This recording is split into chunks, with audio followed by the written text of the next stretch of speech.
Hola, ¿qué tal? Muy buenos días. Les saluda Ana Marta Arce. Bienvenidos a una edición más de Costa Rica Noticias. Vamos de inmediato a hacer un resumen de nuestros titulares.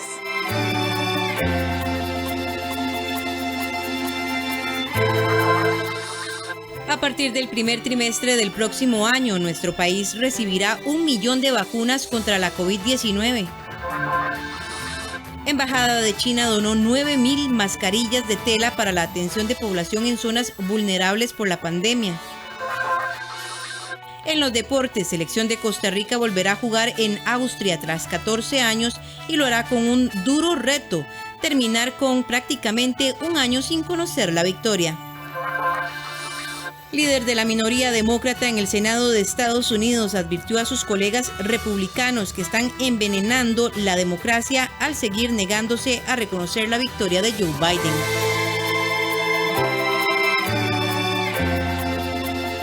Iniciamos con las informaciones. La Embajada de China donó 9.000 mascarillas de tela para la atención de población en zonas vulnerables a la COVID-19. La distribución estará a cargo de los colegios de médicos, abogados y periodistas. Continuar protegiendo a las personas más vulnerables en zonas de riesgo es el objetivo de los colegios profesionales de médicos, periodistas y abogados a través de la entrega de mascarillas de tela. Una mascarilla desechable vale 200 colones.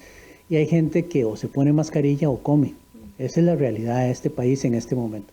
Entonces el colegio se abocó a pedir donaciones de mascarillas de tela que las pueden lavar hasta 50 veces, que nos permite darle protección a la población sin que ellos tengan que sacrificar, digamos, su condición socioeconómica a través de compras de mascarillas que no tienen las posibilidades.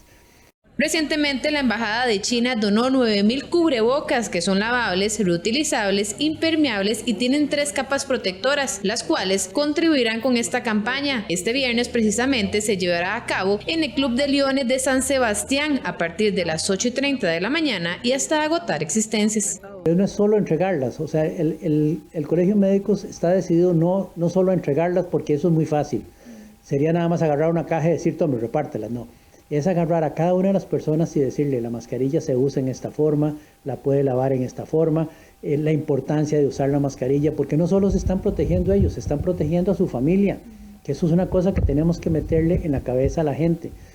Estas organizaciones profesionales invitan a más empresas a unirse a esta campaña solidaria que se mantendrá mientras que la pandemia exista. Por el momento ya tienen agendadas otras giras. El 27 de noviembre van a estar en Barranca Punta Arenas y el 4 de diciembre en Liberia, Guanacaste.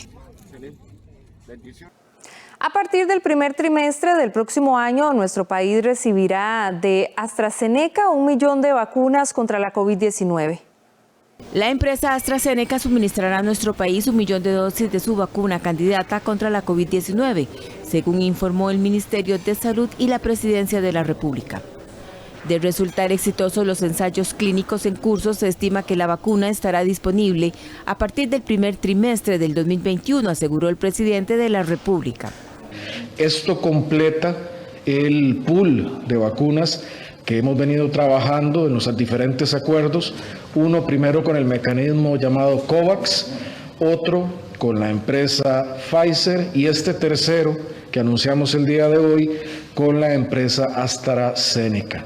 Esto garantizará una cobertura amplia a toda nuestra población que así lo requiere para la vacunación y para protegernos frente al COVID-19. El ministro de Salud explicó que las sustancias que contienen esa vacuna son partículas virales que no tienen la posibilidad de enfermar, sino que estimulan el sistema de defensas para desarrollar los anticuerpos. Que entonces hace que se prevenga la enfermedad o en muchos casos, si ocurre la enfermedad, el cuadro sea mucho menos grave. Es muy diferente una vacuna que lo que hace es prevenir, adelantarse a la infección y evitarla o disminuir en muchos casos su gravedad, a un tratamiento como lo ha sido el suero equino, que ese se administra cuando ya la enfermedad, cuando ya la infección ocurrió y ya la persona se perfila hacia un cuadro grave, entonces se le administra el suero equino, que son anticuerpos pero que son producidos fuera de la persona. Esta vacuna está en fase 3 de investigación en humanos. y el costo será de $4. La empresa la da a precio de costo. Sin embargo, el precio no incluye los gastos de distribución, que serán adicionales.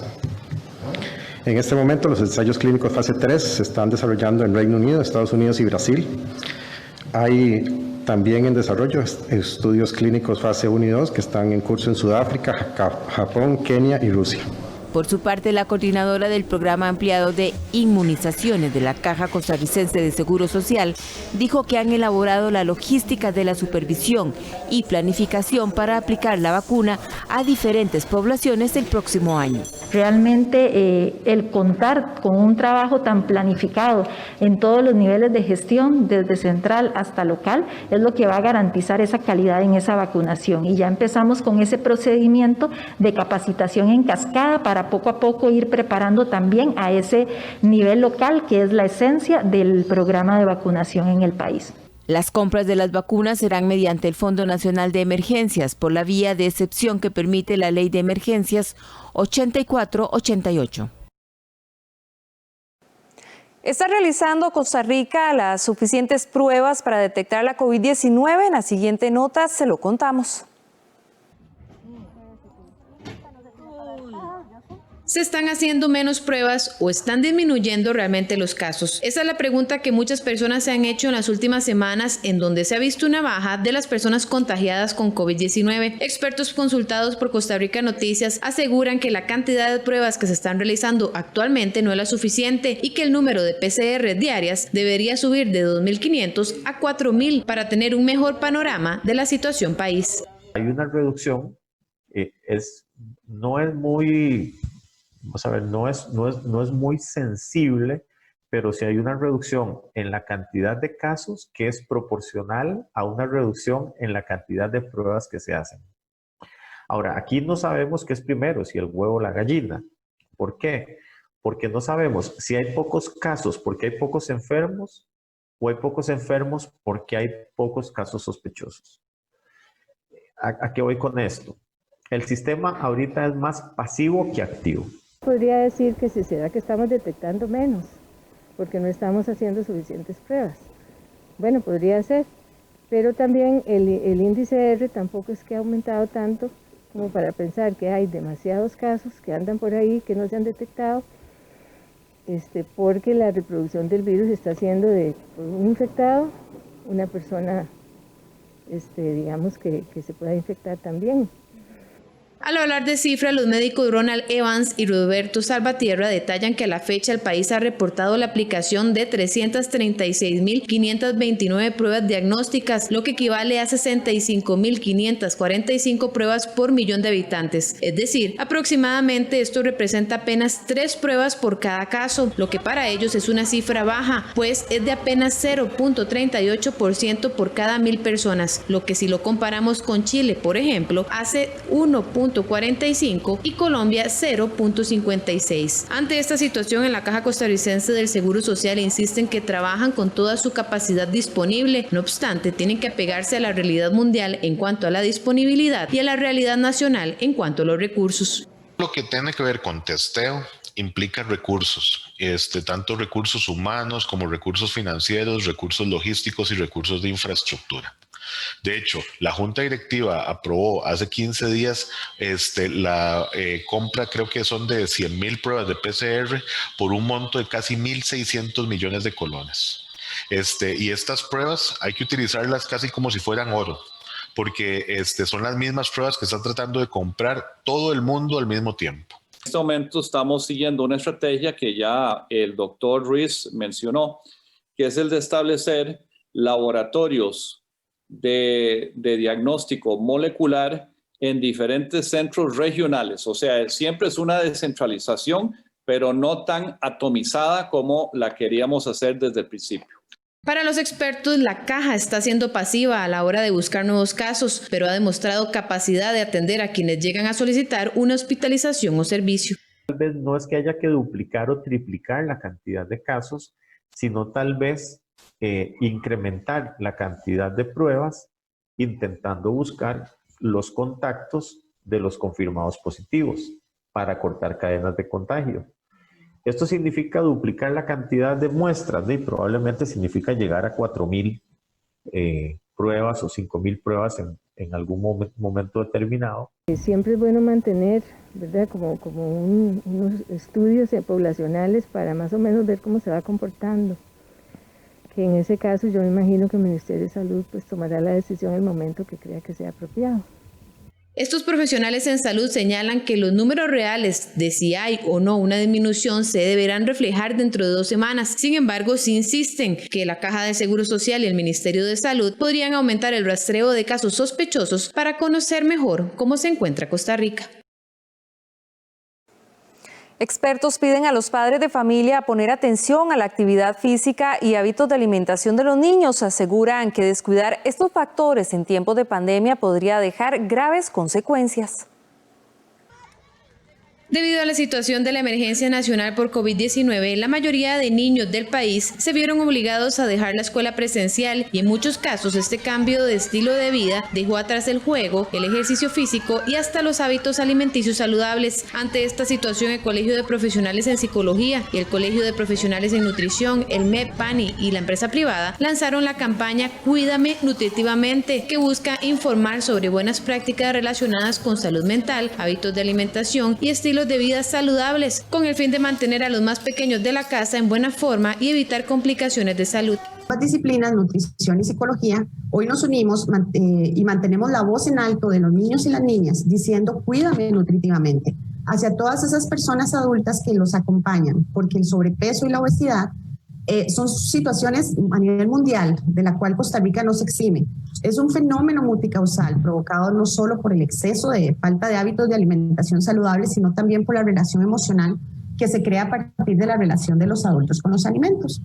El Censo Escolar Peso Talla del 2016 nos dio la alerta de esta situación, al mostrarnos que un 34% de los niños y niñas entre los 6 y 12 años presentan sobrepeso u obesidad, es decir, 3 de cada 10 de nuestros niños. Esta problemática no es específica de un sector, sino que se generaliza tanto geográficamente como a nivel socioeconómico. Especialistas tanto en nutrición como en psicología se unen para derribar algunos mitos que los costarricenses tienen sobre la alimentación de los niños y llevar hasta las casas de las familias una serie de consejos que tomen en cuenta factores nutricionales, sociales, hábitos familiares y elementos psicológicos y emocionales. La campaña pretende eliminar una serie de mitos en torno a la nutrición. A mí me encanta esta campaña porque efectivamente desmitifica una serie de situaciones que hemos venido viendo como normalizadas. Por ejemplo, pensar que el niño que no hace ejercicio durante el distanciamiento social no va a bajar de peso, eso es un mito. O pensar, por ejemplo, que la comida saludable es costosa o que debemos poner a niños y niñas a dieta para bajar de peso. O pensar, por ejemplo, que los niños no les va a dar COVID y que la obesidad no es un factor de riesgo. Según el Patronato Nacional de la Infancia, este tema es primordial debido a que entre marzo y septiembre del 2020 hubo un incremento significativo de un 17% de las denuncias de negligencia por salud en comparación al mismo periodo del 2019, pasando de 9.623 a 11.268 incidentes. Estos se refieren al descuido en alimentación, higiene, atención médica y supervisión constante para evitar riesgos. En otros temas, la expresidenta Laura Chinchilla recibió esta semana un reconocimiento mundial por su liderazgo femenino. Según la exmandataria, aunque hay gran cantidad de mujeres en la esfera política, muchas aún no pueden escalar en puestos porque siguen predominando factores como los prejuicios sociales. La expresidenta de Costa Rica, Laura Chinchilla, fue reconocida con el premio Women Political Leaders Trailblazer 2020 por su liderazgo femenino en la región. El reconocimiento es otorgado a mandatarias, expresidentas o primeras ministras en ejercicio que rompen los techos políticos de cristal y alcanzan el escalón más alto del liderazgo político. El premio fue otorgado durante el Foro Global de Reykjavik, Mujeres Líderes, un evento virtual este año que se efectuó del 9 al 11 de noviembre en la capital de Islandia. Costa Rica Noticias conversó con la exmandataria, quien dijo sentirse muy honrada. Me siento muy honrada por este gesto tan importante que tuvo un foro de mucho prestigio como es el foro Reykjavik organizado en Islandia. en donde básicamente se reconocen los liderazgos globales y el que me lo hayan reconocido a mí, pues me ha llenado efectivamente de mucha alegría y estoy muy agradecida por el mismo. Según la exmandataria, el empoderamiento de las mujeres para que se haga lo mismo que se ha hecho no trasciende. Estamos hablando de empoderar a la mujer para que simplemente haga lo mismo que se siempre ha hecho. Partimos de la constatación, porque esto no solamente es una presunción, es una constatación, de que en la mayor parte de los casos de las mujeres que han gobernado se han impulsado políticas que han ayudado particularmente a las mujeres más necesitadas. Hablamos desde un combate de la pobreza en donde se garantiza que el presupuesto se dirija a los hogares jefas de hogar. Hablamos de, por ejemplo, atender las necesidades de las mujeres o familias trabajadoras. Consultada sobre las razones por las cuales muchas mujeres, principalmente en el ámbito político, no pasan de ciertos puestos, pese a que han trabajado desde la base, cada vez que hay un proceso electoral, la expresidenta comentó que son varios factores que inciden, como las obligaciones en el hogar, el acceso al financiamiento y los prejuicios. Ese peso de las normas sociales, esos prejuicios que hacen que todavía a la mujer se le mire como una persona que no está dotada para asumir el ejercicio del poder. Y eso solamente lo podremos combatir a través de la educación, a través de la forma en que los medios también socializan a las mujeres en el poder, esas imágenes, y luego que las mujeres también, cada una de nosotras, nos despojemos de esos complejos que se han sembrado en nuestro interior, que nos atrevamos a dar ese paso y que confiemos en ese poder que tenemos y esas capacidades que son o bien iguales y muchas veces mejores que las de los hombres.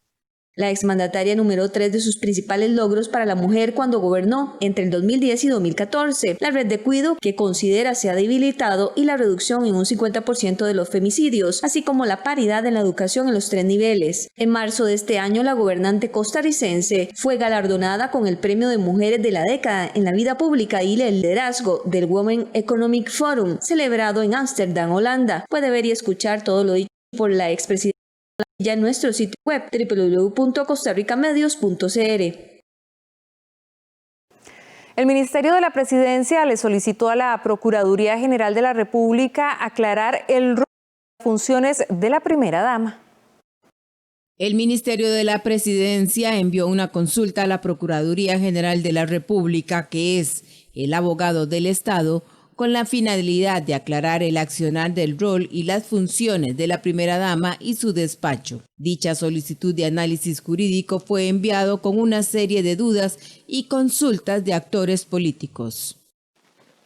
Durante los pasados casi 2 años y medio, con la colaboración de un grupo de profesionales altamente comprometidos de Casa Presidencial, nos hemos dedicado a impulsar y a colaborar con los entes rectores en el desarrollo de proyectos relevantes para nuestro país.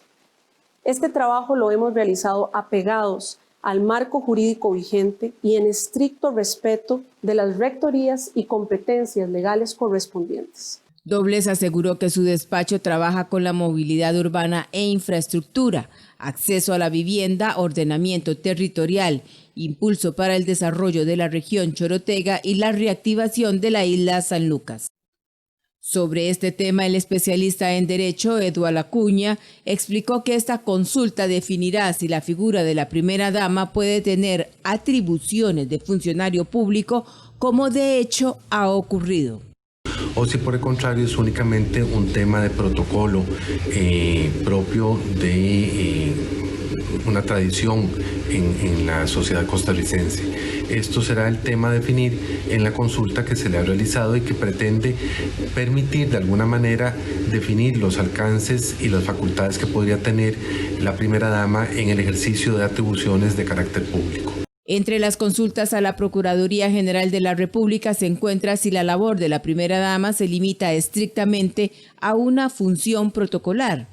También si procede a asignarle una oficina con bienes y servicios del sector público a la primera dama, entre otras.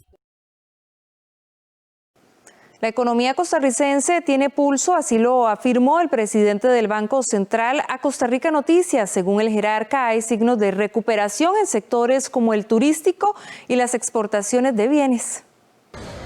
La economía costarricense tiene pulso, así lo afirmó el presidente del Banco Central, Rodrigo Cubero, en una entrevista con Costa Rica Noticias. La economía nacional tiene pulso, tenemos una economía bastante resiliente. Pensemos en esto, que la proyección de crecimiento del Banco Central para la economía costarricense este año, en el 2020, es de menos 4,5. Es decir, se estima que va a haber una contracción económica de 4,5% este año. Eso es una contracción económica muy severa, sin duda, una de las más severas que hemos tenido en la historia de Costa Rica. De hecho, la más severa, la segunda más fuerte desde el año, perdón, la más fuerte que tenemos desde el año 1982 y la segunda más fuerte que tenemos desde que las estadísticas de cuentas nacionales empiezan a compilar en el año 1950. Según el jerarca, los indicadores económicos muestran signos de recuperación para sectores como el turístico y la exportación de bienes. Por ejemplo, en materia de turismo, las tasas de ocupación de los hoteles han aumentado significativamente, y a pesar de que todavía, por supuesto, no tenemos los niveles de ingresos de turistas extranjeros al país que hubiéramos tenido normalmente en estas épocas del año. Sí es cierto que ha repuntado mucho el turismo interno y ha compensado parcialmente la caída en el turismo externo. El jerarca manifestó que es el resultado de la reapertura gradual de la economía costarricense, ayudado también por el repunte de la actividad económica mundial, y que en parte de esa resiliencia en la economía tica es que es muy diversificada y no depende de un solo sector o de un solo producto de exportación. Sobre el tipo de cambio del dólar, que ha venido al alza desde abril, Cubero señaló que hay varios factores para ello, como la mayor disponibilidad o no de divisas dependiendo de la época del año, la afectación de la pandemia en exportaciones de bienes y servicios, así como el turismo y los movimientos de los ahorros de colones a dólares de los agentes económicos. Hay momentos de incertidumbre, los agentes económicos tienden a buscar refugio en el dólar y eso lleva a una dolarización de los ahorros y eso le pone presión al alza, al tipo de cambio. Hay una mayor demanda de dólares y, como en cualquier mercado, en el mercado de papas, en el mercado de chayotes, cuando hay un aumento en la cantidad demandada de uno de esos bienes, su precio tiende a subir. Cuando aumenta la cantidad demandada de dólares, tiende a subir el precio del dólar en relación con el colón, que es lo que llamamos el tipo de cambio. Para Cubero, los dos primeros factores están siendo revertidos, y sobre el último, que nace por la incertidumbre fiscal, se podrá corregir con un ajuste en esa materia. Puede ver y escuchar la entrevista completa en nuestra página web www.costarricamedios.cr. Y ahora en nuestra sección Animales en Libertad le presentamos al armadillo rosado. Es el más pequeño de su especie y pasa casi toda su vida excavando bajo la tierra.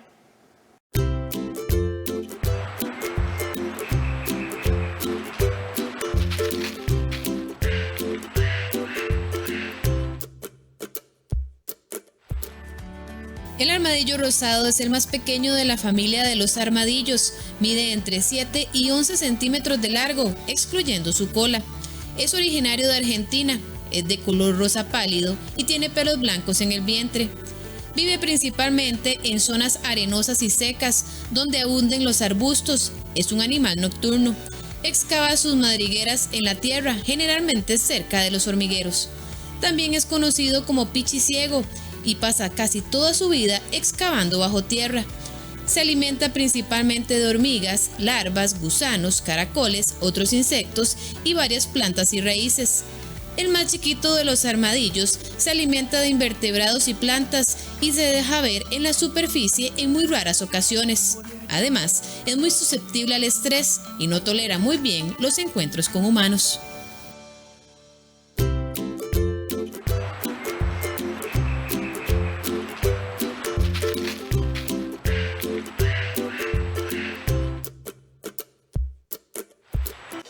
De esta manera hacemos una pausa, pero quédese que enseguida regresamos con más información.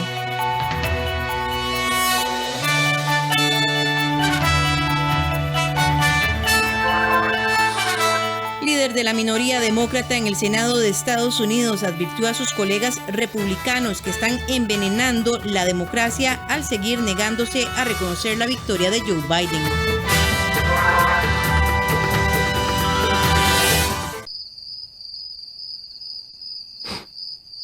Número 80. Deudas que roban sueño. Hay 1000 razones para querer un BN rapidito. Si la suya es unificar sus deudas, solicite uno hoy. Banco Nacional. Juntos somos progreso.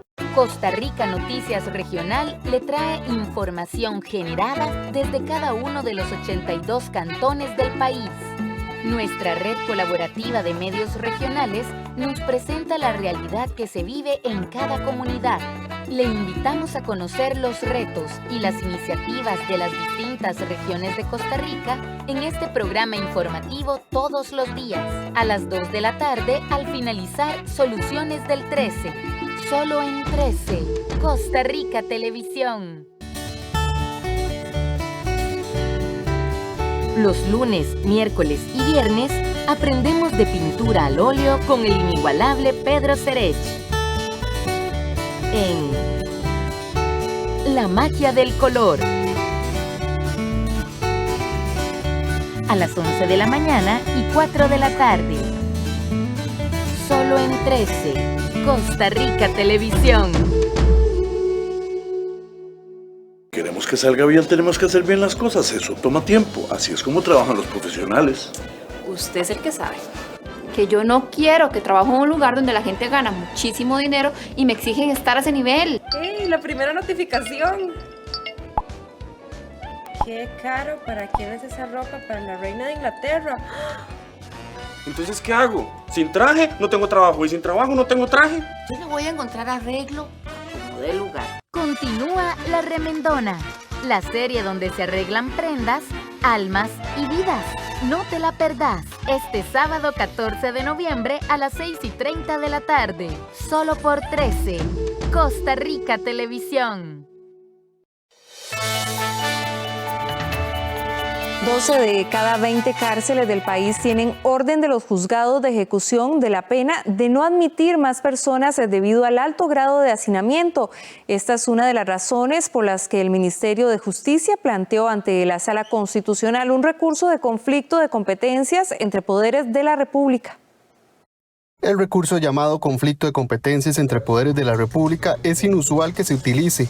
De acuerdo con el abogado especialista en Derecho Constitucional Fabián Bolio, se plantea cuando un ente de alguno de los poderes sobrepasa el límite funcional de otro poder de la República.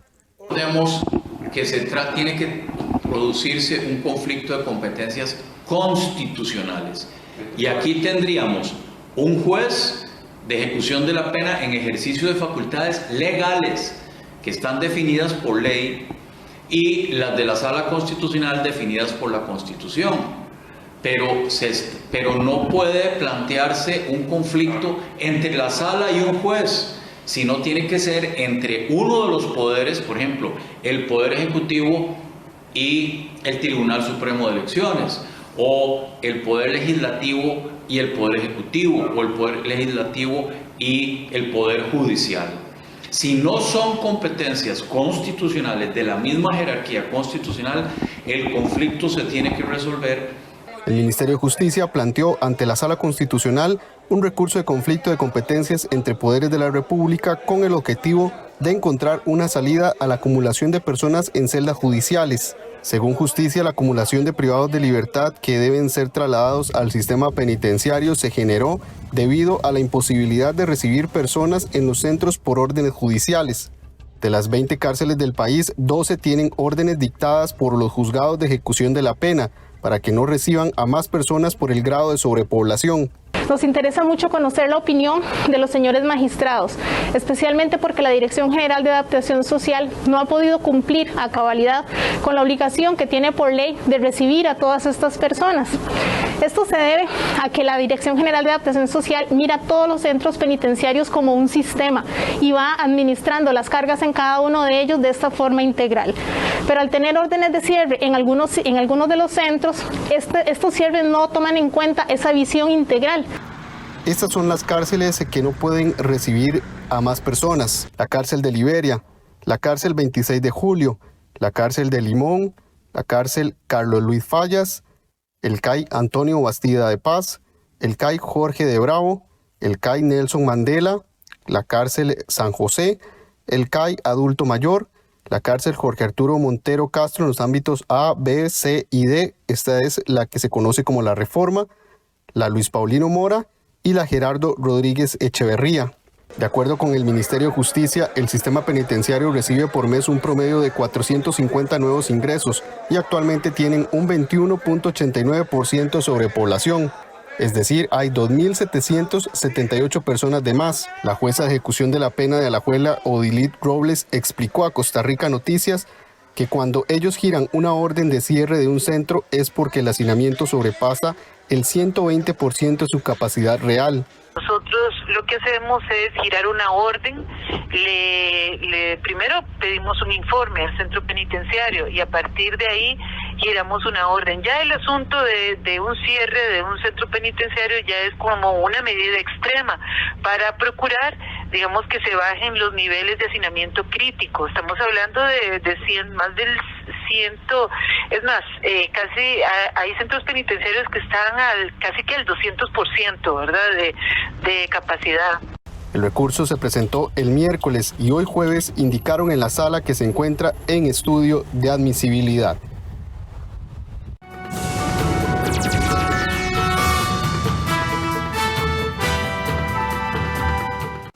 Pasamos ahora a la sección deportiva y es que la selección de Costa Rica volverá a jugar en Austria tras 14 años y lo hará con un duro reto, terminar con prácticamente un año sin conocer la victoria.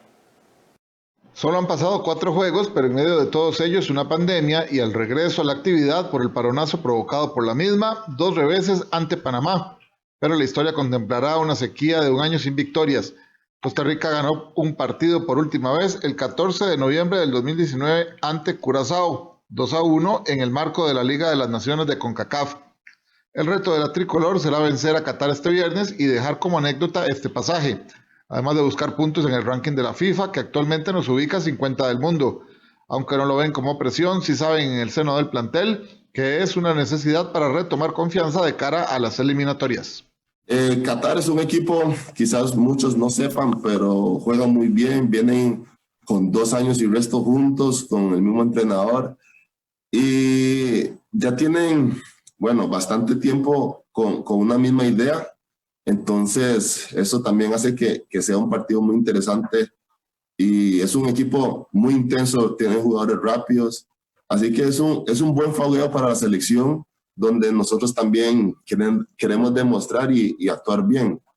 Por el lado del cuerpo técnico, el juego refrescará ideas, buscará soluciones y alternativas en puestos que puedan ser utilizados para la búsqueda de la clasificación al próximo Mundial. El tiempo es demasiado corto, siempre lo hemos dicho que estas fechas FIFA para nosotros son pues de muy poco tiempo de trabajo y lo que tratamos es de que el trabajo que se venía acumulando pues que lo vayan asumiendo cada vez mejor. Lastimosamente no hemos podido trabajar mucho este año, de hecho, después hace un año la mayoría de ellos, entonces el trabajo que se venía acumulando desde las naciones que habíamos jugado el año pasado, pues no es que se haya perdido, pero se dejó un poco de hacer, ¿verdad? Por todo esto. Costa Rica se medirá a Qatar por primera vez en la historia, juego pactado para la 1 de la tarde, hora nacional. El duelo también significará la segunda ocasión en que Costa Rica juegue en territorio austriaco. Andrés Carevic tiene una deuda como técnico manudo en 3 torneos al mando de Alajuelense. El argentino ha hecho una buena fase regular, pero ha fracasado en la ronda final, la cual define al campeón. Con un 81% de rendimiento, el técnico Andrés Carevic está firmando su mejor torneo con Alajuelense. No obstante, en el aire aún deambulan destellos de duda, luego de 2 campeonatos en los que los manudos se han ido con las manos vacías a pesar de ser favoritos. Los rojinegros ya se aseguraron un campo en una posible final y podrían ser campeones si ganan la segunda ronda. Durante la primera fase han tenido un desempeño envidiable, han ganado 100% de sus puntos como visitantes y son el equipo más goleador del certamen, con un promedio de 2 anotaciones por juego. No obstante, eso no significará nada si se repite la historia de los últimos 2 torneos. El Apertura 2019 fue el primer certamen en que el argentino se sentó en el banquillo rojinegro. No pudo iniciar de mejor manera, tras ganar la primera fase con solvencia y romper el récord de puntos en torneos cortos. El conjunto erizo era favorito indiscutible y parecía que la ansiada 30 llegaría, pero perdieron la segunda fase ante Herediano, quien luego se coronaría campeón en Alajuela tras los lanzamientos desde el punto de penal.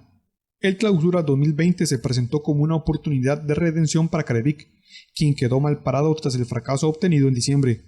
No fue el mejor torneo para los manudos, pero aún así se metieron en la final de la segunda fase, en la que no pusieron el mínimo de resistencia a su archirrival, el Deportivo Saprissa.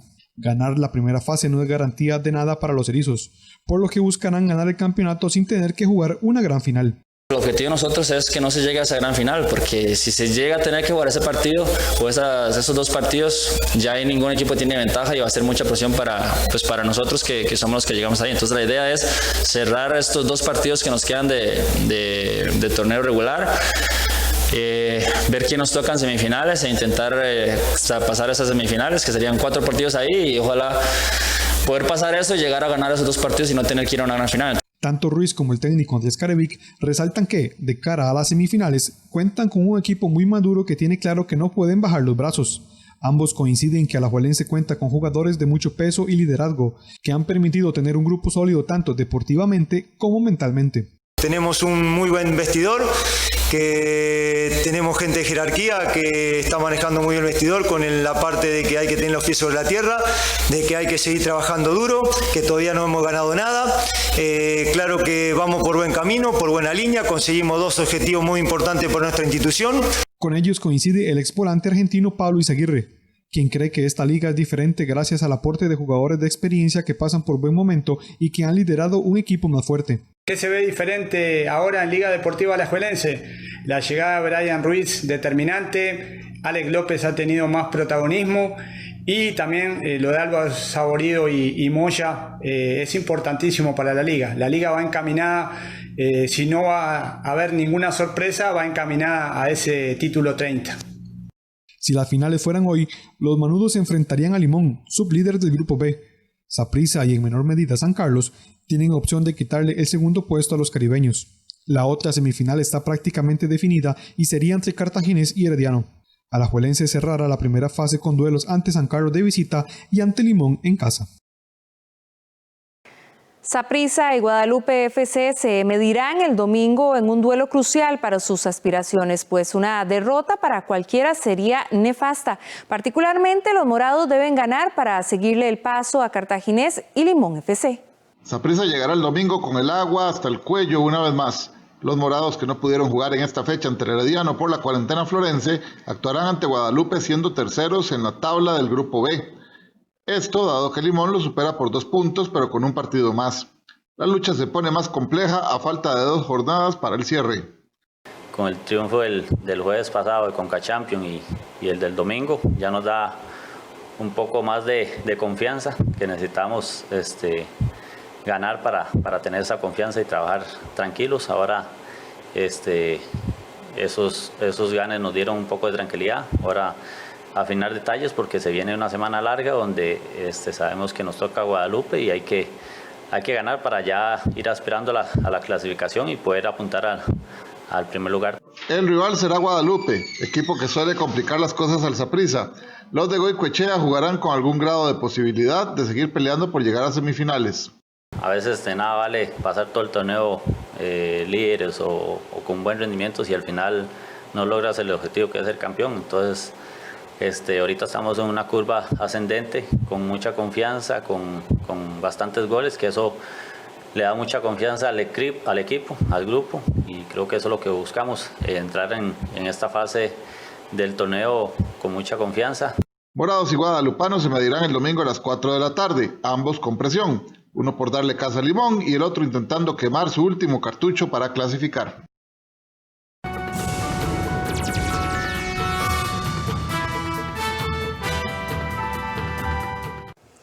El líder de la minoría demócrata en el Senado de Estados Unidos advirtió a sus colegas republicanos que están envenenando la democracia al seguir negándose a reconocer la victoria de Joe Biden sobre el presidente Donald Trump en las elecciones. Los legisladores demócratas dijeron el jueves a los republicanos que envenenan la democracia por negarse a reconocer la victoria electoral de Joe Biden frente al presidente Donald Trump, que alega fraude. Cuando se trata de la elección, los republicanos, los congresistas republicanos no tienen evidencia, no tienen nada, tampoco el presidente. Los congresistas republicanos están poniendo deliberadamente en duda nuestras elecciones sin otra razón que el miedo a Donald Trump. 5 días después de que medios estadounidenses declararan ganador a Biden basados en resultados oficiales, Trump sigue sin admitir que perdió. Solo un puñado de republicanos han felicitado públicamente a Biden, quien fue miembro del Senado durante décadas. Los demócratas critican que se alegue un supuesto fraude electoral en lugar de estar combatiendo el enemigo común, la pandemia de COVID-19.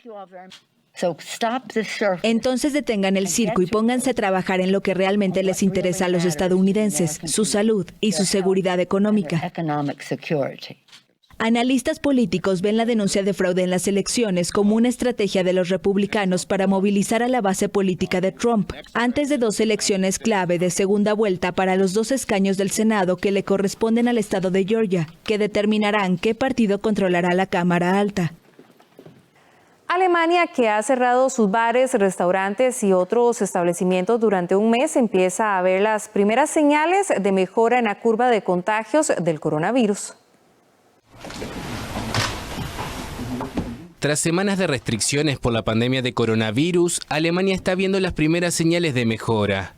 Eso afirmó el jueves el director del Instituto de Control de Enfermedades, Robert Koch, quien sin embargo recordó que la situación sigue siendo muy grave.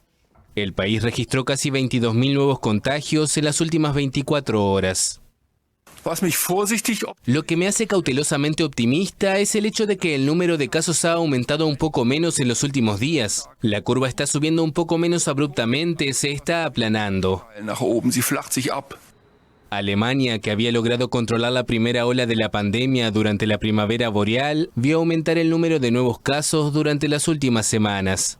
Este repunte le llevó a endurecer las medidas de restricción, con el cierre de restaurantes, bares, museos, teatros y gimnasios. La canciller Angela Merkel y los dirigentes regionales se reunirán el lunes para hacer un balance de la situación y decidirán nuevas medidas. Muchos barrios de Manila quedaron anegados tras el paso del tifón Banco, el tercero que azota Filipinas en pocas semanas y que causó muertes en otras partes del archipiélago. Banco provocó lluvias torrenciales en Filipinas. Muchos barrios de la capital Manila quedaron anegados tras el paso del tifón, que tocó tierra el miércoles por la noche y provocó muertes en otras partes del archipiélago. Según Protección Civil, unas 180.000 personas se refugiaron en centros de evacuación, como escuelas y gimnasios. Es la segunda vez, la primera fue durante el tifón Ondoy, pero no esperaba que fuera así. Mi esposo y yo estábamos acostados cuando hubo una conmoción con mis vecinos y mi esposo salió y vio que el agua estaba así de alta, así que salimos corriendo y solo traje mi ropa. Los servicios meteorológicos alertaron de que la costa, incluyendo Manila, podría verse asolada por marejadas ciclónicas particularmente peligrosas y con fuerza suficiente para inundar tierras bajas. El presidente Rodrigo Duterte afirmó en un comunicado que el gobierno tenía la situación bajo control y prometió compensaciones económicas, bienes materiales, refugios y asesoramiento psicológico para los damnificados. Banco es el tercer tifón que azota Filipinas en pocas semanas. Con esta información hacemos un nuevo corte, pero ya regresamos con más de Costa Rica Noticias.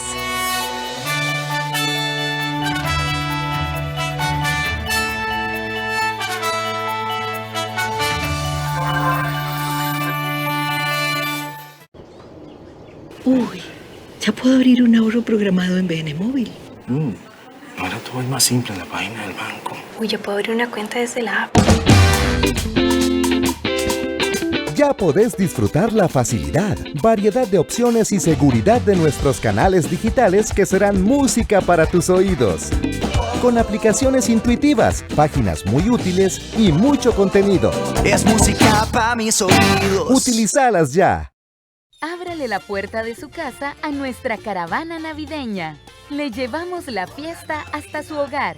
2 horas llenas de diversión, música, tradiciones y muchas sorpresas más. Caravana navideña, a partir del sábado 21 de noviembre por 13, Costa Rica Televisión y 101.5 Costa Rica Radio. Te invita.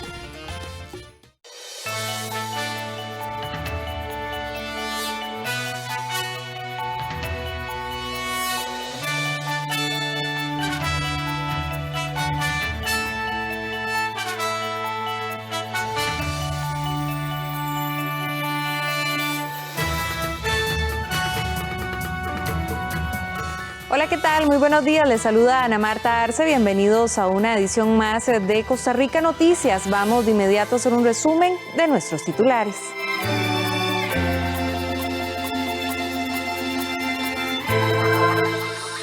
A partir del primer trimestre del próximo año, nuestro país recibirá 1 millón de vacunas contra la COVID-19. Embajada de China donó 9.000 mascarillas de tela para la atención de población en zonas vulnerables por la pandemia. En los deportes, selección de Costa Rica volverá a jugar en Austria tras 14 años y lo hará con un duro reto, terminar con prácticamente un año sin conocer la victoria. Líder de la minoría demócrata en el Senado de Estados Unidos advirtió a sus colegas republicanos que están envenenando la democracia al seguir negándose a reconocer la victoria de Joe Biden.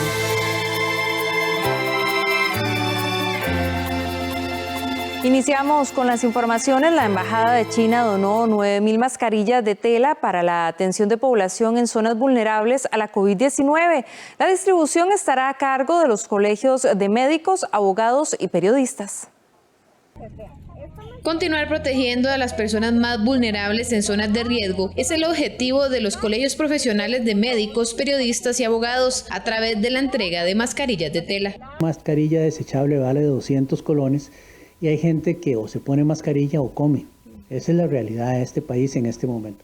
Entonces el colegio se abocó a pedir donaciones de mascarillas de tela que las pueden lavar hasta 50 veces, que nos permite darle protección a la población sin que ellos tengan que sacrificar, digamos, su condición socioeconómica a través de compras de mascarillas que no tienen las posibilidades.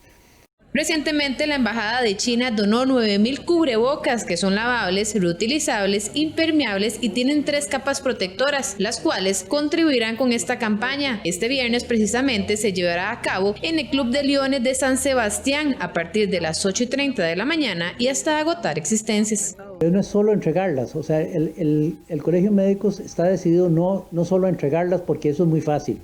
Sería nada más agarrar una caja y decir, tome, repártelas, no. Es agarrar a cada una de las personas y decirle la mascarilla se usa en esta forma, la puede lavar en esta forma, la importancia de usar la mascarilla, porque no solo se están protegiendo ellos, se están protegiendo a su familia, que eso es una cosa que tenemos que meterle en la cabeza a la gente. Estas organizaciones profesionales invitan a más empresas a unirse a esta campaña solidaria que se mantendrá mientras que la pandemia exista. Por el momento ya tienen agendadas otras giras. El 27 de noviembre van a estar en Barranca Punta Arenas y el 4 de diciembre en Liberia, Guanacaste. A partir del primer trimestre del próximo año, nuestro país recibirá de AstraZeneca 1 millón de vacunas contra la COVID-19. La empresa AstraZeneca suministrará a nuestro país 1 millón de dosis de su vacuna candidata contra la COVID-19, según informó el Ministerio de Salud y la Presidencia de la República. De resultar exitosos los ensayos clínicos en curso, se estima que la vacuna estará disponible a partir del primer trimestre del 2021, aseguró el presidente de la República. Esto completa el pool de vacunas que hemos venido trabajando en los diferentes acuerdos, uno primero con el mecanismo llamado COVAX, otro con la empresa Pfizer y este tercero que anunciamos el día de hoy con la empresa AstraZeneca. Esto garantizará una cobertura amplia a toda nuestra población que así lo requiere para la vacunación y para protegernos frente al COVID-19. El ministro de Salud explicó que las sustancias que contienen esa vacuna son partículas virales que no tienen la posibilidad de enfermar, sino que estimulan el sistema de defensas para desarrollar los anticuerpos.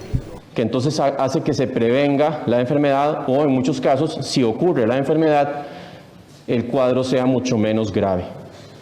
Es muy diferente una vacuna que lo que hace es prevenir, adelantarse a la infección y evitarla o disminuir en muchos casos su gravedad, a un tratamiento como lo ha sido el suero equino, que ese se administra cuando ya la enfermedad, cuando ya la infección ocurrió y ya la persona se perfila hacia un cuadro grave, entonces se le administra el suero equino, que son anticuerpos pero que son producidos fuera de la persona. Esta vacuna está en fase 3 de investigación en humanos. y el costo será de $4. La empresa la da a precio de costo. Sin embargo, el precio no incluye los gastos de distribución, que serán adicionales. En este momento, los ensayos clínicos fase 3 se están desarrollando en Reino Unido, Estados Unidos y Brasil. Hay también en desarrollo estudios clínicos fase 1 y 2 que están en curso en Sudáfrica, Japón, Kenia y Rusia. Por su parte, la coordinadora del programa ampliado de inmunizaciones de la Caja Costarricense de Seguro Social dijo que han elaborado la logística de la supervisión y planificación para aplicar la vacuna a diferentes poblaciones el próximo año. Realmente el contar con un trabajo tan planificado en todos los niveles de gestión, desde central hasta local, es lo que va a garantizar esa calidad en esa vacunación. Y ya empezamos con ese procedimiento de capacitación en cascada para poco a poco ir preparando también a ese nivel local, que es la esencia del programa de vacunación en el país. Las compras de las vacunas serán mediante el Fondo Nacional de Emergencias por la vía de excepción que permite la Ley de Emergencias 8488. ¿Está realizando Costa Rica las suficientes pruebas para detectar la COVID-19? En la siguiente nota se lo contamos. ¿Se están haciendo menos pruebas o están disminuyendo realmente los casos? Esa es la pregunta que muchas personas se han hecho en las últimas semanas, en donde se ha visto una baja de las personas contagiadas con COVID-19. Expertos consultados por Costa Rica Noticias aseguran que la cantidad de pruebas que se están realizando actualmente no es la suficiente y que el número de PCR diarias debería subir de 2.500 a 4.000 para tener un mejor panorama de la situación país. Hay una reducción, no es muy... Vamos a ver, no es muy sensible, pero sí hay una reducción en la cantidad de casos que es proporcional a una reducción en la cantidad de pruebas que se hacen. Ahora, aquí no sabemos qué es primero, si el huevo o la gallina. ¿Por qué? Porque no sabemos si hay pocos casos porque hay pocos enfermos o hay pocos enfermos porque hay pocos casos sospechosos. ¿A qué voy con esto? El sistema ahorita es más pasivo que activo. Podría decir que sí, será que estamos detectando menos, porque no estamos haciendo suficientes pruebas.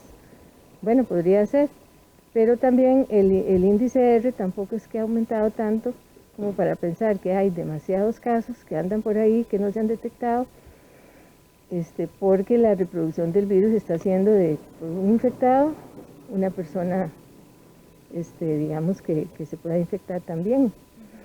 Al hablar de cifras, los médicos Ronald Evans y Roberto Salvatierra detallan que a la fecha el país ha reportado la aplicación de 336.529 pruebas diagnósticas, lo que equivale a 65.545 pruebas por millón de habitantes. Es decir, aproximadamente esto representa apenas 3 pruebas por cada caso, lo que para ellos es una cifra baja, pues es de apenas 0.38% por cada 1.000 personas, lo que si lo comparamos con Chile, por ejemplo, hace 1.45 y Colombia 0.56. Ante esta situación, en la Caja Costarricense del Seguro Social insisten que trabajan con toda su capacidad disponible. No obstante, tienen que apegarse a la realidad mundial en cuanto a la disponibilidad y a la realidad nacional en cuanto a los recursos.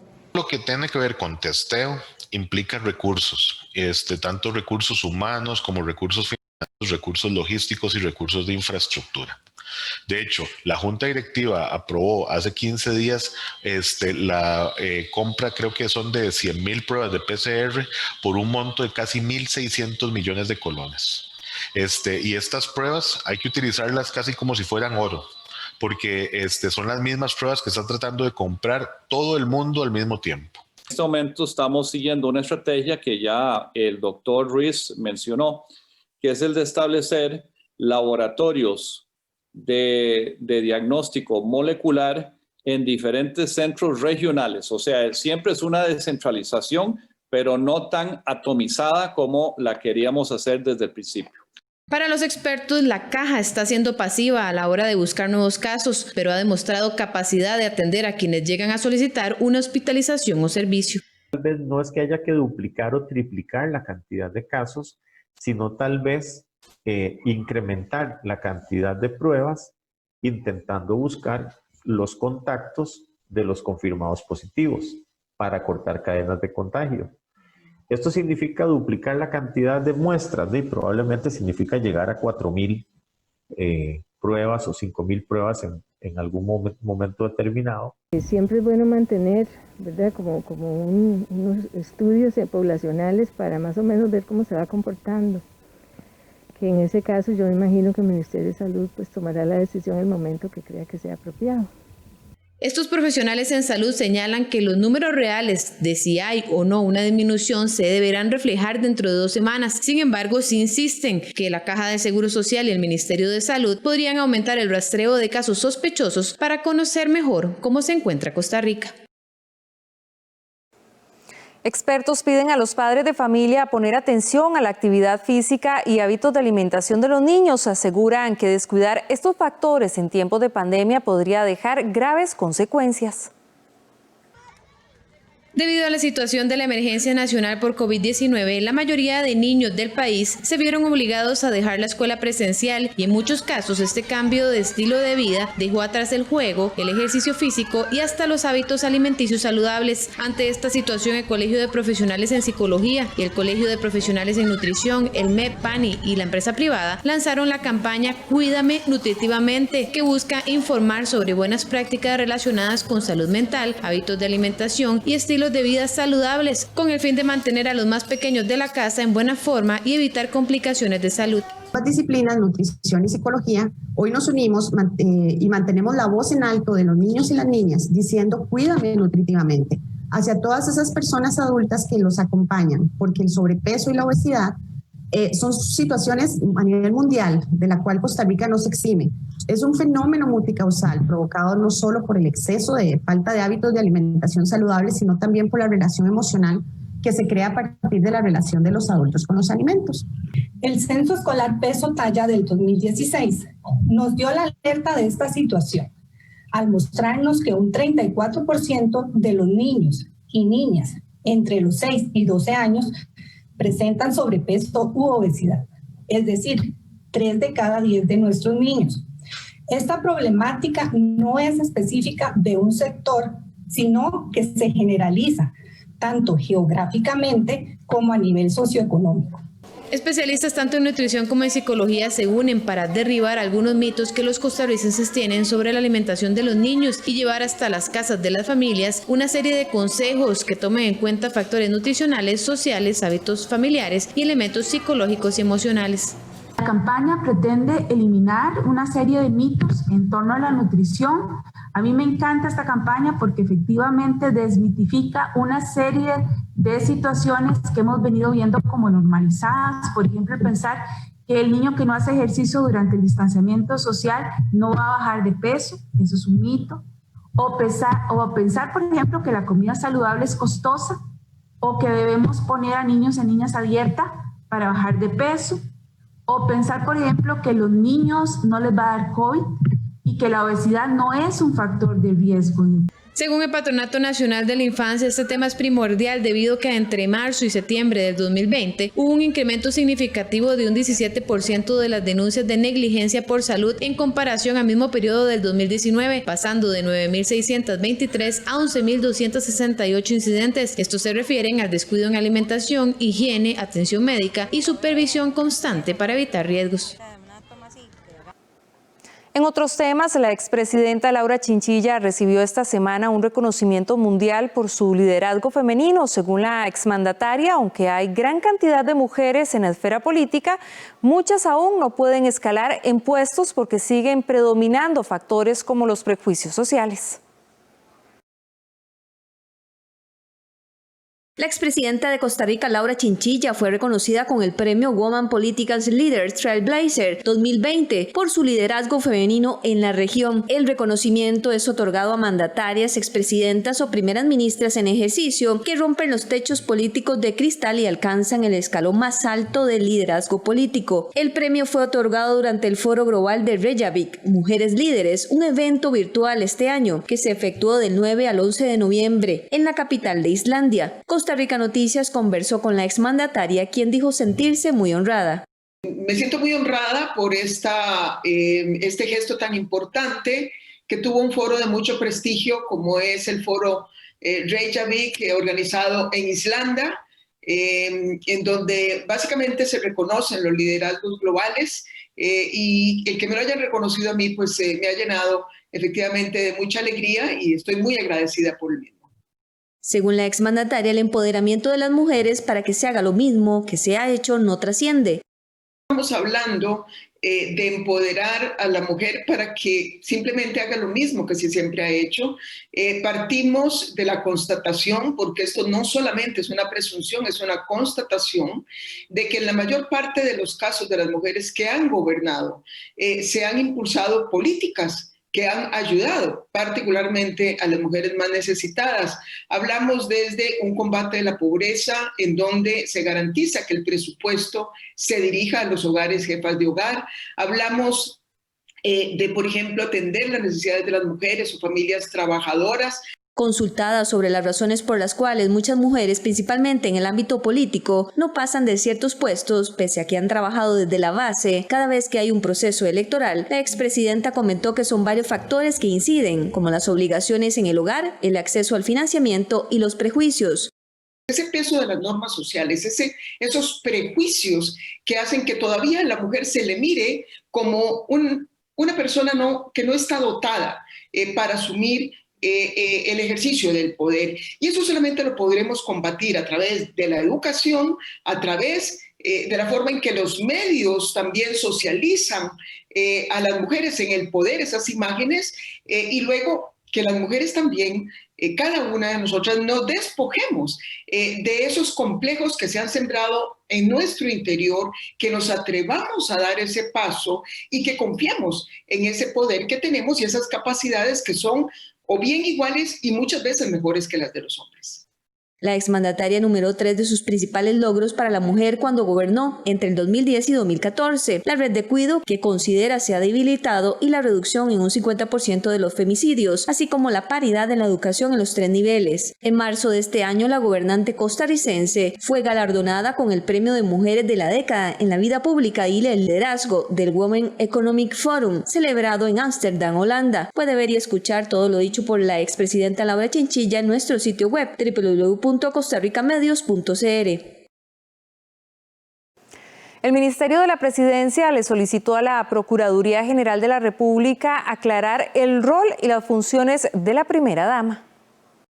El Ministerio de la Presidencia envió una consulta a la Procuraduría General de la República, que es el abogado del Estado, con la finalidad de aclarar el accionar del rol y las funciones de la primera dama y su despacho. Dicha solicitud de análisis jurídico fue enviado con una serie de dudas y consultas de actores políticos.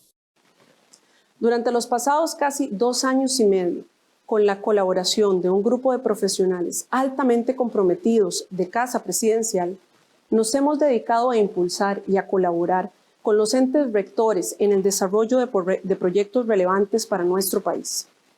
Este trabajo lo hemos realizado apegados al marco jurídico vigente y en estricto respeto de las rectorías y competencias legales correspondientes. Dobles aseguró que su despacho trabaja con la movilidad urbana e infraestructura, acceso a la vivienda, ordenamiento territorial, impulso para el desarrollo de la región Chorotega y la reactivación de la isla San Lucas.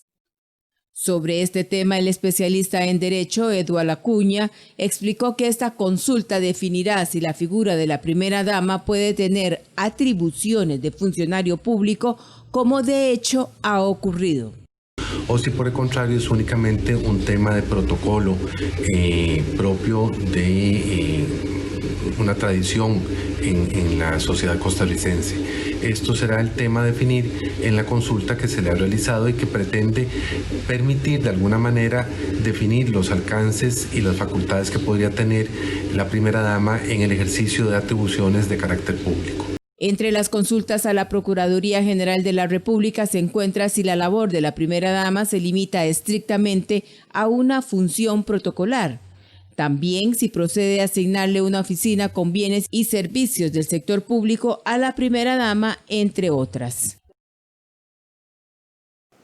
La economía costarricense tiene pulso, así lo afirmó el presidente del Banco Central a Costa Rica Noticias. Según el jerarca, hay signos de recuperación en sectores como el turístico y las exportaciones de bienes.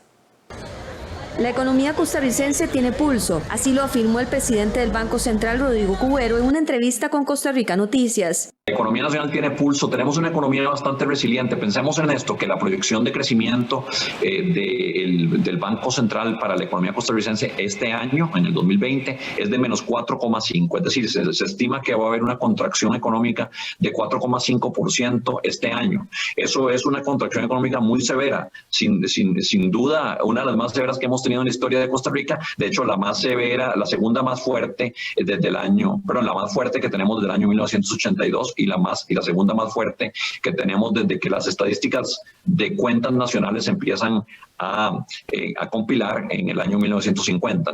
Según el jerarca, los indicadores económicos muestran signos de recuperación para sectores como el turístico y la exportación de bienes. Por ejemplo, en materia de turismo, las tasas de ocupación de los hoteles han aumentado significativamente, y a pesar de que todavía, por supuesto, no tenemos los niveles de ingresos de turistas extranjeros al país que hubiéramos tenido normalmente en estas épocas del año. Sí es cierto que ha repuntado mucho el turismo interno y ha compensado parcialmente la caída en el turismo externo. El jerarca manifestó que es el resultado de la reapertura gradual de la economía costarricense, ayudado también por el repunte de la actividad económica mundial, y que en parte de esa resiliencia en la economía tica es que es muy diversificada y no depende de un solo sector o de un solo producto de exportación. Sobre el tipo de cambio del dólar, que ha venido al alza desde abril, Cubero señaló que hay varios factores para ello, como la mayor disponibilidad o no de divisas dependiendo de la época del año, la afectación de la pandemia en exportaciones de bienes y servicios, así como el turismo y los movimientos de los ahorros de colones a dólares de los agentes económicos. Hay momentos de incertidumbre, los agentes económicos tienden a buscar refugio en el dólar y eso lleva a una dolarización de los ahorros y eso le pone presión al alza, al tipo de cambio. Hay una mayor demanda de dólares y, como en cualquier mercado, en el mercado de papas, en el mercado de chayotes, cuando hay un aumento en la cantidad demandada de uno de esos bienes, su precio tiende a subir. Cuando aumenta la cantidad demandada de dólares, tiende a subir el precio del dólar en relación con el colón, que es lo que llamamos el tipo de cambio. Para Cubero, los dos primeros factores están siendo revertidos, y sobre el último, que nace por la incertidumbre fiscal, se podrá corregir con un ajuste en esa materia. Puede ver y escuchar la entrevista completa en nuestra página web www.costarricamedios.cr. Y ahora en nuestra sección Animales en Libertad le presentamos al armadillo rosado. Es el más pequeño de su especie y pasa casi toda su vida excavando bajo la tierra.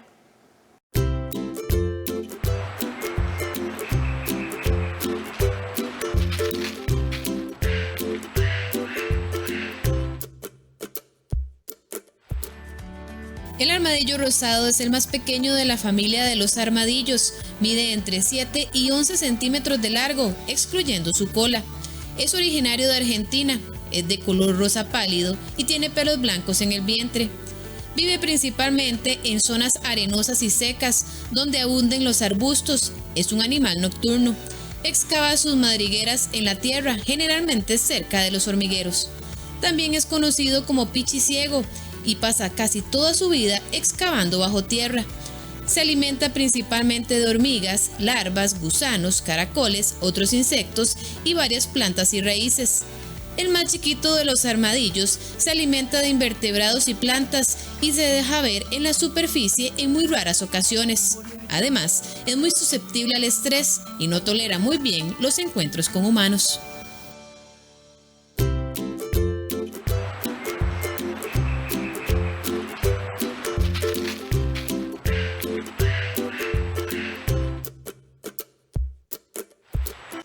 De esta manera hacemos una pausa, pero quédese que enseguida regresamos con más información.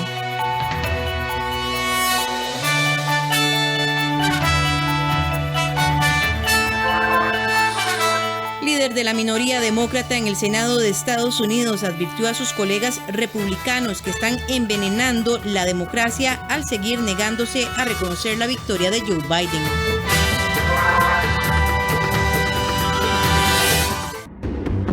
Al que roba combustible no le importa nada.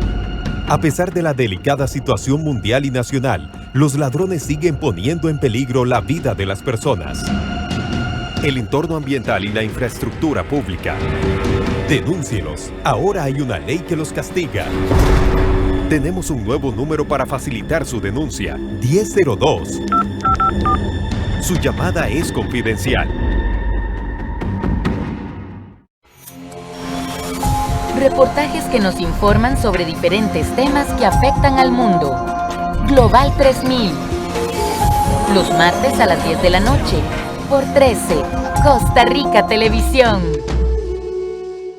Costa Rica es pura vida. Costa Rica es mi patria querida. Este viernes a partir de las 8 de la mañana no se puede perder otro Café Nacional. Así es, vamos a estar conversando sobre el cáncer de testículo en nuestro segmento de salud. Un problema que no solamente afecta a los hombres, sino que involucra a toda la familia. 8 de la mañana, 13 Costa Rica Televisión y 101.5 Costa Rica Radio. Le esperamos. Un pueblo en marcha pero sin apuros. Costa Rica, Costa Rica, Costa Rica.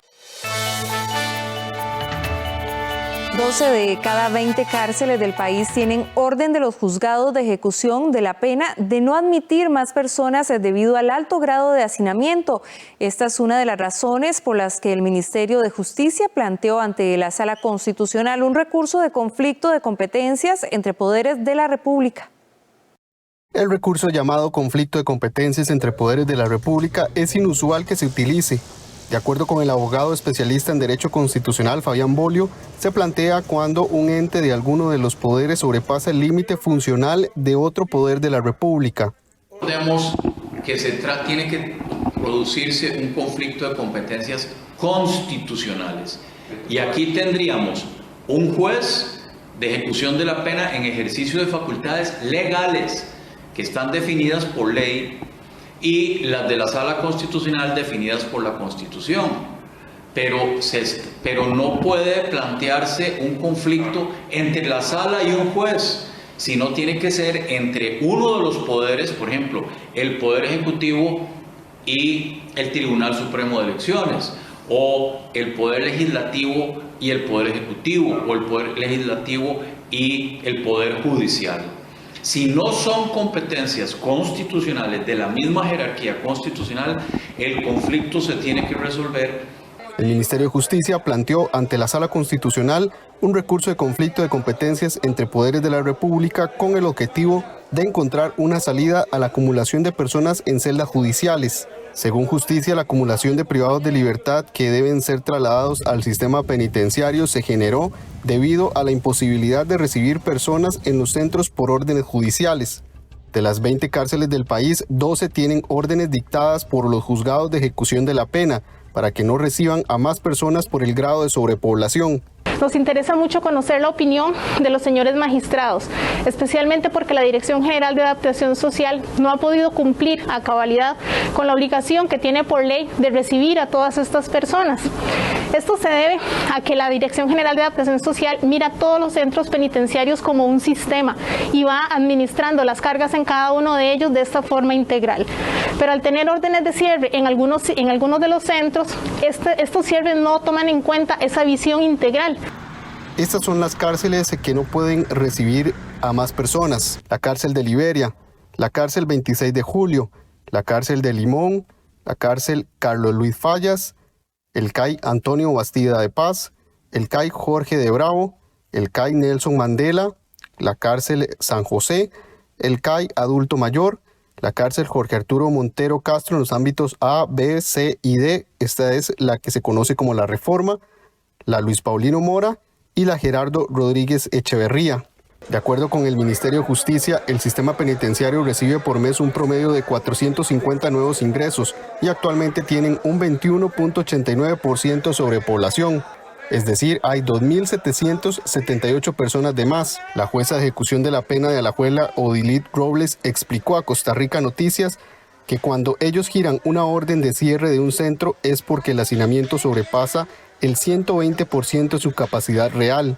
Nosotros lo que hacemos es girar una orden, primero pedimos un informe al centro penitenciario y a partir de ahí giramos una orden. Ya el asunto de un cierre de un centro penitenciario ya es como una medida extrema para procurar digamos, que se bajen los niveles de hacinamiento crítico. Estamos hablando de 100, más del 100, es más, casi hay centros penitenciarios que están casi que al 200%, ¿verdad?, de capacidad. El recurso se presentó el miércoles y hoy jueves indicaron en la sala que se encuentra en estudio de admisibilidad.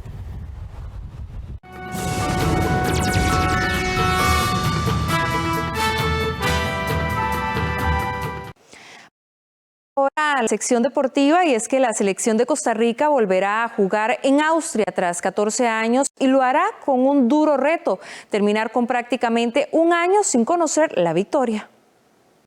Solo han pasado 4 juegos, pero en medio de todos ellos una pandemia y el regreso a la actividad por el paronazo provocado por la misma, 2 reveses ante Panamá. Pero la historia contemplará una sequía de un año sin victorias. Costa Rica ganó un partido por última vez el 14 de noviembre del 2019 ante Curazao, 2-1 en el marco de la Liga de las Naciones de CONCACAF. El reto de la tricolor será vencer a Qatar este viernes y dejar como anécdota este pasaje, además de buscar puntos en el ranking de la FIFA, que actualmente nos ubica 50 del mundo. Aunque no lo ven como presión, sí saben en el seno del plantel que es una necesidad para retomar confianza de cara a las eliminatorias.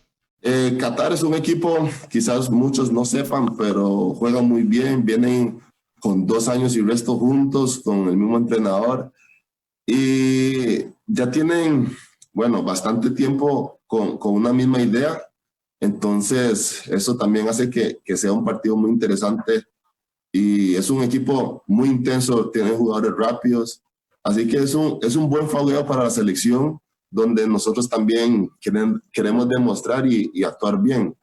Por el lado del cuerpo técnico, el juego refrescará ideas, buscará soluciones y alternativas en puestos que puedan ser utilizados para la búsqueda de la clasificación al próximo Mundial. El tiempo es demasiado corto, siempre lo hemos dicho que estas fechas FIFA para nosotros son de muy poco tiempo de trabajo, y lo que tratamos es de que el trabajo que se venía acumulando, pues que lo vayan asumiendo cada vez mejor. Lastimosamente no hemos podido trabajar mucho este año. De hecho, después, hace un año la mayoría de ellos. Entonces el trabajo que se venía acumulando desde las acciones que habíamos jugado el año pasado, pues no es que se haya perdido, pero se dejó un poco de hacer, ¿verdad? Por todo esto. Costa Rica se medirá a Qatar por primera vez en la historia. Juego pactado para la 1 de la tarde, hora nacional. El duelo también significará la segunda ocasión en que Costa Rica juegue en territorio austriaco. Andrés Carevic tiene una deuda como técnico manudo en 3 torneos al mando de Alajuelense. El argentino ha hecho una buena fase regular, pero ha fracasado en la ronda final, la cual define al campeón. Con un 81% de rendimiento, el técnico Andrés Carevic está firmando su mejor torneo con Alajuelense. No obstante, en el aire aún deambulan destellos de duda, luego de 2 campeonatos en los que los manudos se han ido con las manos vacías a pesar de ser favoritos. Los rojinegros ya se aseguraron un campo en una posible final y podrían ser campeones si ganan la segunda ronda. Durante la primera fase han tenido un desempeño envidiable, han ganado 100% de sus puntos como visitantes y son el equipo más goleador del certamen, con un promedio de 2 anotaciones por juego. No obstante, eso no significará nada si se repite la historia de los últimos 2 torneos. El Apertura 2019 fue el primer certamen en que el argentino se sentó en el banquillo rojinegro. No pudo iniciar de mejor manera tras ganar la primera fase con solvencia y romper el récord de puntos en torneos cortos. El conjunto erizo era favorito indiscutible y parecía que la ansiada 30 llegaría, pero perdieron la segunda fase ante Herediano, quien luego se coronaría campeón en Alajuela tras los lanzamientos desde el punto de penal. El Clausura 2020 se presentó como una oportunidad de redención para Carevic, quien quedó mal parado tras el fracaso obtenido en diciembre. No fue el mejor torneo para los manudos, pero aún así se metieron en la final de la segunda fase, en la que no pusieron el mínimo de resistencia a su archirrival, el Deportivo Saprissa.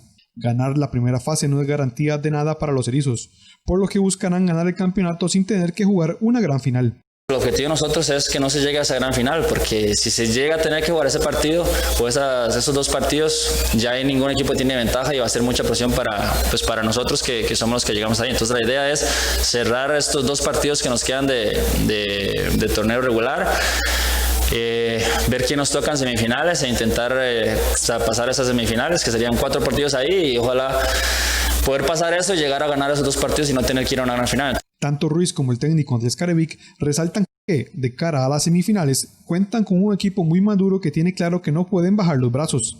Ambos coinciden que Alajuelense cuenta con jugadores de mucho peso y liderazgo, que han permitido tener un grupo sólido tanto deportivamente como mentalmente. Tenemos un muy buen vestidor, que tenemos gente de jerarquía que está manejando muy bien el vestidor con la parte de que hay que tener los pies sobre la tierra, de que hay que seguir trabajando duro, que todavía no hemos ganado nada. Claro que vamos por buen camino, por buena línea, conseguimos 2 objetivos muy importantes para nuestra institución. Con ellos coincide el exvolante argentino Pablo Izaguirre, quien cree que esta liga es diferente gracias al aporte de jugadores de experiencia que pasan por buen momento y que han liderado un equipo más fuerte. ¿Qué se ve diferente ahora en Liga Deportiva Alajuelense? La llegada de Brian Ruiz determinante, Alex López ha tenido más protagonismo y también lo de Álvaro Saborido y Moya es importantísimo para la liga. La liga va encaminada, si no va a haber ninguna sorpresa, va encaminada a ese título 30. Si las finales fueran hoy, los manudos se enfrentarían a Limón, sublíder del grupo B. Saprissa y en menor medida San Carlos tienen opción de quitarle el segundo puesto a los caribeños. La otra semifinal está prácticamente definida y sería entre Cartaginés y Herediano. Alajuelense cerrará la primera fase con duelos ante San Carlos de visita y ante Limón en casa. Saprissa y Guadalupe FC se medirán el domingo en un duelo crucial para sus aspiraciones, pues una derrota para cualquiera sería nefasta. Particularmente los morados deben ganar para seguirle el paso a Cartaginés y Limón FC. Saprissa llegará el domingo con el agua hasta el cuello una vez más. Los morados, que no pudieron jugar en esta fecha ante Herediano por la cuarentena florense, actuarán ante Guadalupe siendo terceros en la tabla del grupo B. Esto dado que Limón lo supera por 2 puntos, pero con un partido más. La lucha se pone más compleja a falta de 2 jornadas para el cierre. Con el triunfo del jueves pasado de Conca Champions y el del domingo, ya nos da un poco más de confianza que necesitamos ganar para tener esa confianza y trabajar tranquilos. Ahora esos ganes nos dieron un poco de tranquilidad. Ahora afinar detalles porque se viene una semana larga donde sabemos que nos toca Guadalupe y hay que ganar para ya ir aspirando a la clasificación y poder apuntar al primer lugar. El rival será Guadalupe, equipo que suele complicar las cosas al Saprissa. Los de Goicoechea jugarán con algún grado de posibilidad de seguir peleando por llegar a semifinales. A veces de nada vale pasar todo el torneo líderes o con buen rendimiento si al final no logras el objetivo que es ser campeón. Entonces ahorita estamos en una curva ascendente con mucha confianza, con bastantes goles, que eso le da mucha confianza al equipo, al grupo, y creo que eso es lo que buscamos, entrar en esta fase del torneo con mucha confianza. Morados y guadalupanos se medirán el domingo a las 4 de la tarde, ambos con presión, uno por darle casa a Limón y el otro intentando quemar su último cartucho para clasificar.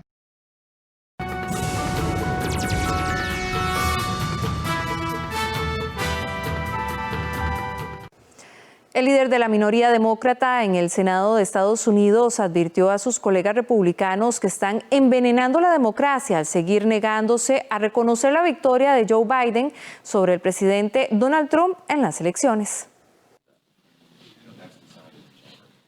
Los legisladores demócratas dijeron el jueves a los republicanos que envenenan la democracia por negarse a reconocer la victoria electoral de Joe Biden frente al presidente Donald Trump, que alega fraude.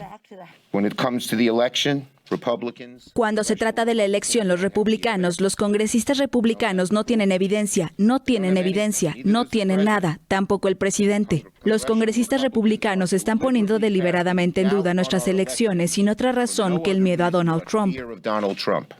5 días después de que medios estadounidenses declararan ganador a Biden basados en resultados oficiales, Trump sigue sin admitir que perdió. Solo un puñado de republicanos han felicitado públicamente a Biden, quien fue miembro del Senado durante décadas. Los demócratas critican que se alegue un supuesto fraude electoral en lugar de estar combatiendo el enemigo común, la pandemia de COVID-19. Entonces detengan el circo y pónganse a trabajar en lo que realmente les interesa a los estadounidenses, su salud y su seguridad económica. Analistas políticos ven la denuncia de fraude en las elecciones como una estrategia de los republicanos para movilizar a la base política de Trump, antes de 2 elecciones clave de segunda vuelta para los 2 escaños del Senado que le corresponden al estado de Georgia, que determinarán qué partido controlará la Cámara Alta. Alemania, que ha cerrado sus bares, restaurantes y otros establecimientos durante un mes, empieza a ver las primeras señales de mejora en la curva de contagios del coronavirus. Tras semanas de restricciones por la pandemia de coronavirus, Alemania está viendo las primeras señales de mejora. Eso afirmó el jueves el director del Instituto de Control de Enfermedades, Robert Koch, quien sin embargo recordó que la situación sigue siendo muy grave.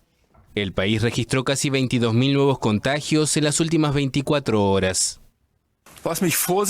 Lo que me hace cautelosamente optimista es el hecho de que el número de casos ha aumentado un poco menos en los últimos días. La curva está subiendo un poco menos abruptamente, se está aplanando. Alemania, que había logrado controlar la primera ola de la pandemia durante la primavera boreal, vio aumentar el número de nuevos casos durante las últimas semanas. Este repunte le llevó a endurecer las medidas de restricción, con el cierre de restaurantes, bares, museos, teatros y gimnasios. La canciller Angela Merkel y los dirigentes regionales se reunirán el lunes para hacer un balance de la situación y decidirán nuevas medidas.